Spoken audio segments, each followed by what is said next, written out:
Mabuhay Pilipinas! Maligayang pagbabalik dito sa aking channel, pero kung bago ka lang, pasuyo ng like and subscribe. Salamat agad. Ngayong hapon at gabi ng Lunes, May 27, 2024, update lamang po tayo sa binabantayan nating bagyong Aghon. Sa ngayon po, ang lokasyon nito at sentro nito ay nasa east of Kasiguran, Aurora, at ang maximum sustained wind po nito ay umaabot ng 140 km per hour, at ito po ay mabagal na kumikilos pa east-northeastward at 10 km per hour. Sa ngayon mga kababayan, patuloy pa rin po ito nagdadala ng pag-ulan sa mga ilang lugar sa ating bansa, pero binaba na po ang signal number 2. Sa ngayon ay signal number 1 na lang po ang ilang bahagi po ng Isabela, Quirino, Nueva Ecija, kabuuan ng Aurora, Quezon, Polillo Island at ilang bahagi po ng Camarines Norte. So mga kabayan, kaunting lugar na lang po ang siyang naapektuhan nitong bagyong Aghon,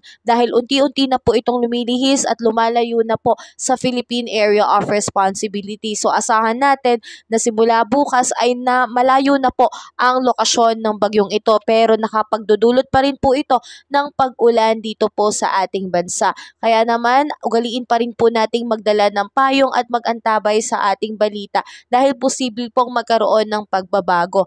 Taya na rin po ng Pag-asa na meron pong binabantayan ulit panibagong cloud cluster na nasa labas ng Philippine Area of Responsibility na posible pong maging susunod na bagyo pagkatapos nitong bagyong Aghon. So antabayanan po natin mga kababayan kung matutuloy ba itong mga cloud cluster na ito, ay matutuloy bang maging bagyo sa mga susunod na araw. So antabayanan natin mga kababayan. Samantalang asahan pa rin po natin na magkakaroon pa rin po ng malalakas na pag-ulan within next 3 days po, at asahan po natin na itong southwesterly wind flow ay makakaapekto po dito sa ating bansa na magdadala po ng malalakas na pag-ulan sa bahagi po ng Western Visayas and portion of Mimaropa by the next 2 days po. So ingat po tayo mga kabayan.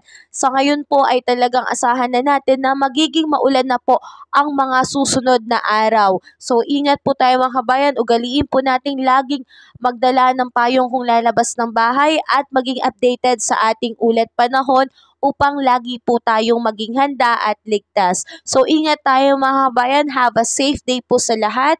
God bless po mga kabayan. At kung nakatulong sa iyo ang video na to, pasuyo naman ng like and subscribe at pahit na rin ang notification bell para updated ka sa mga susunod ko pang update sa weather. Muli, maraming salamat and God bless kaibigan. Ingat kabayan.